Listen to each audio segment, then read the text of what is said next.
Buenas noches, jurado calificador, a la profesora Lilia Herrera y a los demás expositores de esta noche. En esta ocasión hablaremos sobre el tema de nulidad, revocación y caducidad de los testamentos dentro del tema de sucesiones. Para empezar, vamos a definir el concepto de nulidad. Una nulidad se da cuando la ley declara la ineficacia de un testamento por falta de solemnidades o requisitos que son primordiales para su validez. Nuestro ordenamiento jurídico en el tema de sucesiones contempla nulidades dentro del Código Civil de tipo absoluto y de tipo relativo. ¿Qué es una nulidad absoluta y cuándo se da? La nulidad absoluta se da cuando cualquiera de los testamentos que contempla nuestro Código Civil carece de su principal requisito para que sea válido. Dentro del Código Civil enumeramos algunos artículos que nos hablan sobre tipo de nulidades absolutas.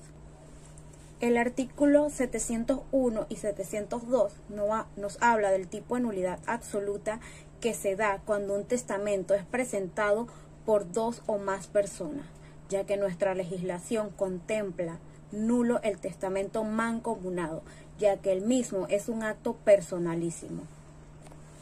El artículo 694 declara nulo el testamento otorgado por un representante o por un delegatario, ya que nuestra legislación dice que el testamento es un acto indelegable, es un acto personal. Una nulidad absoluta de un testamento es cuando se da por medio de una persona inhábil. Nuestra Constitución declara persona inhábil los menores de 12 años que no tienen facultad para atestar y aquellas que no se encuentran en su juicio cabal. También es importante señalar que es una nulidad de tipo absoluto el testamento que sea presentado ante un funcionario distinto al notario o el que haga de notario en casos muy específicos que la ley le autoriza. El artículo 726 nos señala una nulidad de tipo absoluto, que es aquella que se da por la inhabilidad de los testigos. Si dos o más testigos no pueden firmar en el momento del acto, el testamento será nulo, ya que su requisito primordial es que dos de los testigos puedan firmar en el momento del acto. También es una nulidad de tipo absoluto aquel testamento que no tenga o que carezca de la firma del testador o del notario.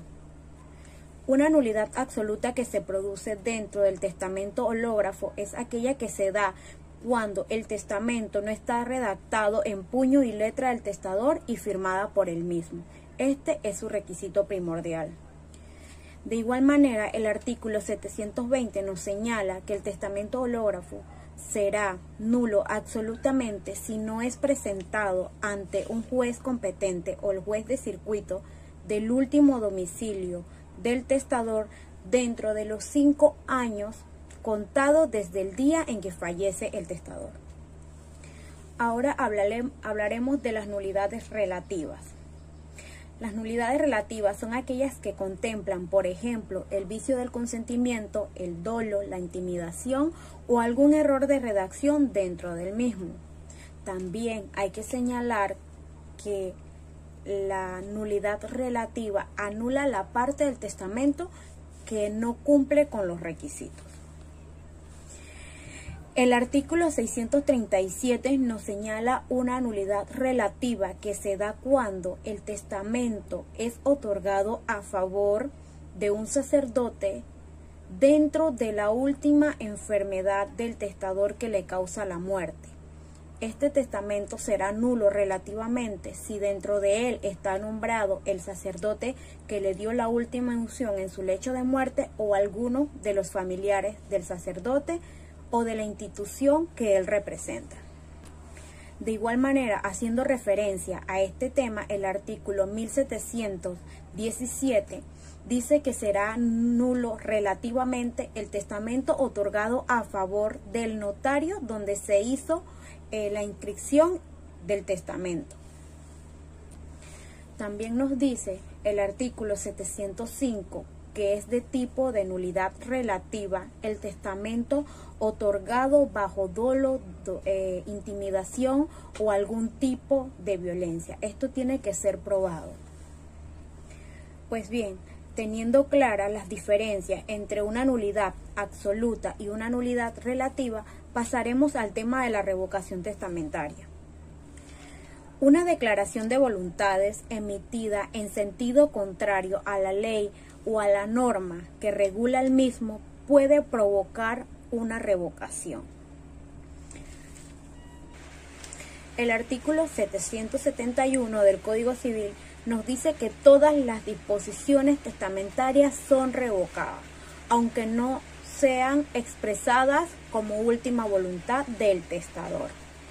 También nos dice que el testamento no puede ser revocado, ni totalmente ni en parte, única y exclusivamente por las solemnidades que se necesitan para testar. Ahora hablemos un poco sobre un tema muy importante dentro de la revocación testamentaria. El testamento anterior queda revocado de derecho por la existencia de un testamento posterior. ¿Cuál es la importancia de este? Ya que el primer testamento puede subsistir en partes si así expresa y escrito el testador estipula que valga el primer testamento en ciertas cláusulas que él ha nombrado.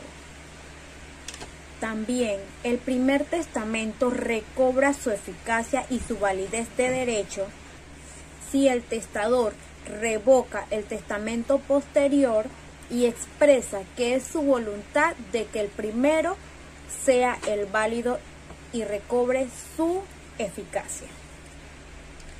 Es importante resaltar dentro de la revocación que la revocación del primer testamento surgirá su efecto aunque el segundo testamento sea declarado nulo o que caduque por incapacidad del heredero. Si el segundo testamento es caduco o es nulo, no quiere decirnos que el primer testamento recobra su eficacia. Ahora hablaremos de dos puntos importantes dentro del testamento cerrado cuando se consideran revocados. Como primera tenemos que se considera revocado el testamento cerrado que se encuentre en la casa del testador con las firmas raspadas, con el sello roto o con algún defecto o algún daño propio del mismo. En el segundo supuesto también se considera revocado el testamento que se halle en poder de otra persona con las mismas condiciones, la firma raspada, el sello roto, la cubierta rota, se declarará revocado el testamento. Es importante la revocación porque la misma muchas veces no contempla la voluntad del testador. Pasando a nuestro siguiente punto de interés, es la caducidad testamentaria. Una caducidad testamentaria nos indica que un testamento pierde su eficacia o su valor de ley o jurídico por hechos ajenos a la voluntad del testador, que ésta abarca lo que es la revocación antes mencionada y la caducidad también. Bien, hablaremos de qué testamentos se contemplan dentro de la caducidad. Pues en el artículo 732 del Código Civil dice que los testamentos hechos ante inminente peligro de muerte, los testamentos hechos en casos de pandemia y los testamentos hechos en condiciones de fuerza mayor. ¿Qué pasa con estos testamentos? La ley nos dice que quedarán sin eficacia pasado 2 meses desde que el testador haya salido del inminente peligro de muerte o en los casos en que haya cesado la pandemia. Estos testamentos dentro de esos 2 meses deben de ser elevados a escritura pública y protocolizados ante un notario competente.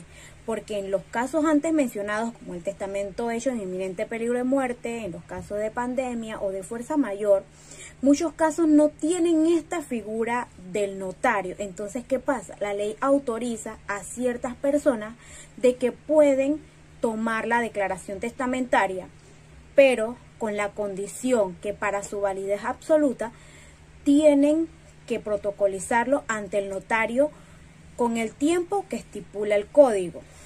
También nos dice en el artículo 735 que si dentro de los 3 meses siguientes del fallecimiento no se acude ante un juez competente que eleve a escritura pública o que le dé la validez a los testamentos que mencionamos anteriormente, serán caducos y perderán toda su validez.